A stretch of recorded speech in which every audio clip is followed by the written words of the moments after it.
नफरत की आंधियां जब जग में फैलती हैं, कई पीढ़ियां इस आतंक में उजड़ जाती हैं। तो बेजान पत्थर को आपस में लड़ा कर देख लीजिए, एक पत्थर अगर टूट जाएगा तो दूसरे पर भी कुछ न कुछ निशान जरूर छोड़ जाएगा। प्रेम के पंछी हो देश प्रेमियों। जय हिंद साथियों, स्वागत है आपका। आप देख रहे हैं द वॉइस ऑफ साइलेंट।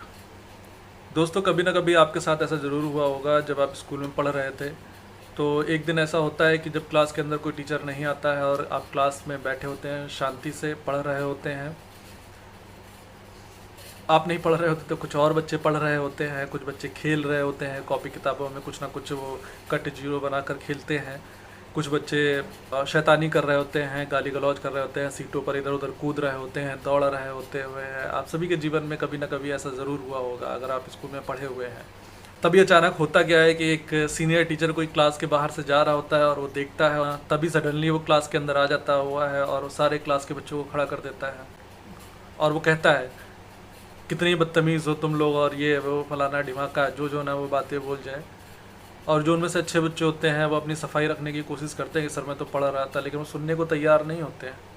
वो सीधे सबको सज़ा दे देते हैं और आप सज़ा में खड़े हो जाते हैं। कभी हाथ ऊपर करने की सज़ा दे दी जाती है तो कहीं बेंच के ऊपर खड़ा कर दिया जाता हुआ है।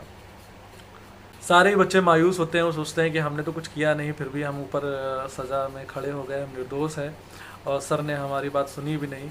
लेकिन उनमें वो बच्चे हंस रहे होते हैं, मुस्कुरा रहे होते हैं, आपको देखकर आपको चिढ़ा रहे होते हैं कि लो गलती मैं कर रहा था और सज़ा तुमको भी मिल गई। वो हंसते हैं, आपको देखकर मस्ती करते हैं, लेकिन आपके अंदर मलाल आता है, उस टीचर के ऊपर थोड़ा गुस्सा आता है कि बगैर सोचे समझे जो है उसने सबको जो है एक ही गिनती में खड़ा कर दिया, क्योंकि हम एक ही क्लास में थे। ऐसे ही कई बार और किस्से हो जाते हैं। कभी ना कभी आपने देखा होगा कि रोड के किनारे बैठे कुछ लोग अगर जुआ खेल रहे हुए हैं और पड़ोस से दो चार लोग निकल रहे हुए हैं जो उनके पास से नहीं जाना चाहते हैं और कोई रास्ता नहीं है जाने का, तभी अचानक वहाँ पर दो सिपाही आ जाते हुए हैं डंडा लेकर और उनको पकड़ने की कोशिश करते हैं। जुआरी भागने लगते हैं।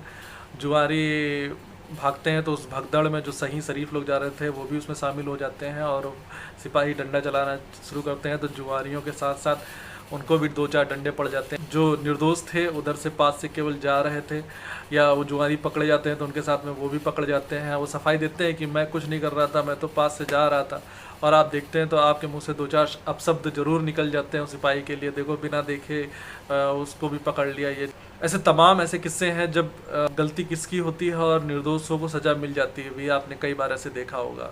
सड़क पर जा रहे आदमी और जो बैठे जुआ खेल रहे थे उनके बीच में कोई कनेक्शन भी नहीं था कि वो उसको देख भी रहे हों, गेहूं घुन का कोई संबंध नज़र आ रहा हो, लेकिन फिर भी ये घुन गेहूं के साथ कई बार पिस जाता हुआ है। लेकिन जब सज़ा निर्दोष के खून की होली से खेली जाने लगे, जब सज़ा मासूम बच्चों को मिलने लगे, तब क्या हालात होंगे, कभी इसकी कल्पना की है आपने? इस देश के अंदर धर्म के नाम पर दिलों में उबाल बहुत तेज़ी से आता हुआ है। कोई दिल्ली का नेता कुछ बोल देता हुआ है, हैदराबाद का नेता उसका जवाब दे देता हुआ है, उत्तर प्रदेश के युवाओं का खून खौल उठता हुआ है और गुजरात में दंगे होना शुरू हो जाते हैं। दंगों में तलवार और बंदूकें तक निकल आती हैं। इन दंगों में कौन मारा जाता हुआ है? इन दंगों में वो मारे जाते हैं जो दिन भर दो वक्त की रोटी के लिए मेहनत करते हैं। इन दंगों में उनकी दुकानें लूटी जाती हैं जिनको कई साल लग गए अपनी दुकान बनाने में, पाई पाई जोड़कर, एक एक रुपया जोड़कर, घर परिवार की पूंजी लगाकर जिसको बनाते हैं। इन दंगों में उन लोगों के माता पिता की जान चली जाती है जिनके लिए माता पिता का पालन पोषण करना ही उनका धर्म हुआ करता था। इन दंगों में उन मासूम बच्चों के माता पिता खो जाते हैं जिन्होंने दुनिया का दा भी नहीं सीखा। इन दंगों में उनकी गाड़ियां जला दी जाती हैं जो घर से केवल सब्जी लेने निकले थे। किसी भी दंगे में क्या कोई नेता मारा गया हुआ है? इन निर्दोष लोगों का क्या कसूर था? किसने कहाँ से दिल्ली से क्या कहा, आजमगढ़ से उसने किसने जवाब दिया, कहाँ से गुजरात से क्या हो गया, जिनको कुछ खबर न थी वो बेचारे मारे गए। जब आप निर्दोष थे क्लास में और आपको सज़ा मिली थी, छोटी सी सज़ा मिली थी और आप कुछ देर में भूल गए थे, थोड़ी देर का मलाल जरूर रहा होगा, लेकिन जो इन दंगों के शिकार हो जाते हैं उनके ऊपर क्या बीतती है, कभी सोचा है आपने? कल्पना करके ज़रा देखिए एक बार।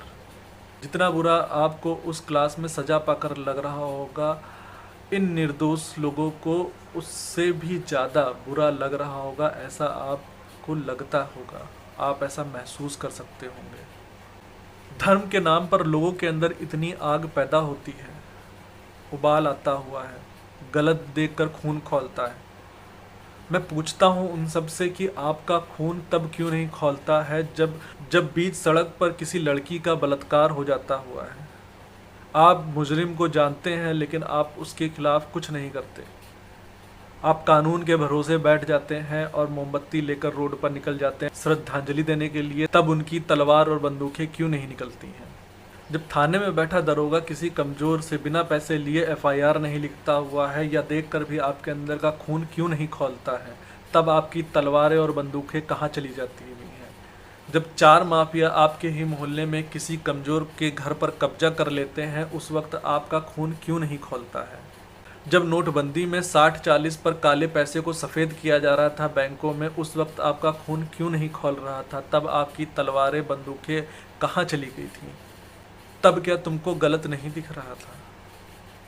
ऐसे और न जाने कितने जुर्म होंगे जिनके लिए आपका खून कभी नहीं खौलता होगा। सिर्फ धर्म के नाम पर ही जब जुर्म उभरता है तो क्यों आपका इतना खून खौलता है?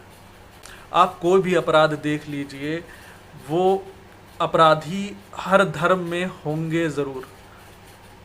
अगर चोर होंगे तो हर धर्म में मिलेंगे, अगर बलात्कारी होंगे तो हर धर्म में मिलेंगे, अगर करप्ट होंगे तो वो हर धर्म में मिलेंगे आपको। तमाम केस ऐसे चल रहे होंगे घरेलू हिंसा के जो हर धर्म में होंगे। जब धर्म के नाम पर आपका खून खौलता है तो जौनपुर और गोरखपुर से बैठे नेता जब अपशब्द बोल देते हैं तो आप अपने मोहल्ले के लोगों को क्यों ताड़ने लगते हैं? आप उसको जाकर क्यों नहीं कुछ करते हैं? आप उसको क्यों नहीं कहते हैं? आपकी तलवारें बंदूकें क्यों नहीं निकलती हैं उसके लिए? जब आजमगढ़ का नेता कुछ कह देता हुआ है तब आपकी तलवारें बंदूकें क्यों नहीं निकलकर उसके घर के सामने खड़ी हो जाती हुई हैं? जब उन्नाव का नेता किसी लड़की का रेप कर देता है और उसकी थाने में एफआईआर तक नहीं लिखी जाती हुई है, तब आपका खून क्यों नहीं खौलता है? उस लड़की के माँ बाप को मरवा दिया जाता हुआ है, तब आपकी तलवारें बंदूकें क्यों नहीं निकलती हैं उसके लिए? ऐसी घटनाएं देखकर भी आपका खून क्यों नहीं खौलता है? अगर जवाब हो आपके पास तो इस कमेंट में नीचे लिख देना। जब कहीं चोरी हो जाती है आप कानून का सहारा लेते हैं, जब हिंसा हो जाती है तब कानून का सहारा लेते हैं, किसी का बलात्कार हो जाता है कानून का सहारा लेते हैं, तो जब धर्मवादी टिप्पणी कर दी जाती है तब आप कानून का सहारा क्यों नहीं लेते हुए हैं? जिस संविधान और कानून की सहायता से भगवान श्री राम को न्याय मिल सकता है तो उनके बनाए हुए धर्म को क्यों नहीं मिल सकता हुआ है? जिस तरह क्लास में हुड़दंगियों की सज़ा आपको मिली थी और हुड़दंगी सज़ा में खड़ा देखकर आपको हंस रहे थे, वैसे ही आपको लड़ता देखकर आपको लड़ाने वाले वहाँ से बैठे देख हंस रहे हैं। एक बात आप समझ लीजिए, संविधान है तो देश के अंदर अमीर भी है, गरीब भी है, भगवान का भी घर है, इंसान का भी घर है। संविधान है तो नेता भी है और जनता भी है। अगर संविधान नहीं है तो इस देश के अंदर सिर्फ अमीर है, गरीब केवल पिसता है। नेता मौज करता है, जनता घुटती है। अलग अलग मंच से हर नेता एक दूसरे की बुराई कर सकता है अपनी जनता के सामने। एक मंच ऐसा खड़ा कर दो जहां पर 2 विपक्ष के नेता खड़े हो जाएं। मीडिया के बाहर की बात है, स्पीच देते हैं खड़े होकर, आमने सामने खड़े होकर स्पीच दे दें। जो 10-10 कमियां एक दूसरे में निकालते थे, एक दूसरे के धर्मों में निकालते थे, वो वही इंसान 10-10 अच्छाइयाँ एक दूसरे में निकालने शुरू कर देंगे। मेरी बातों में कुछ भी अच्छाई आपको लगी हो तो मेरे वीडियो को लाइक कर दीजिएगा, ज़्यादा से ज़्यादा तक पहुंचाने के लिए शेयर कर दीजिएगा और हमारी पूरी टीम को मोटिवेट करने के लिए इस चैनल को सब्सक्राइब कर लीजिएगा। जय हिंद, जय भारत।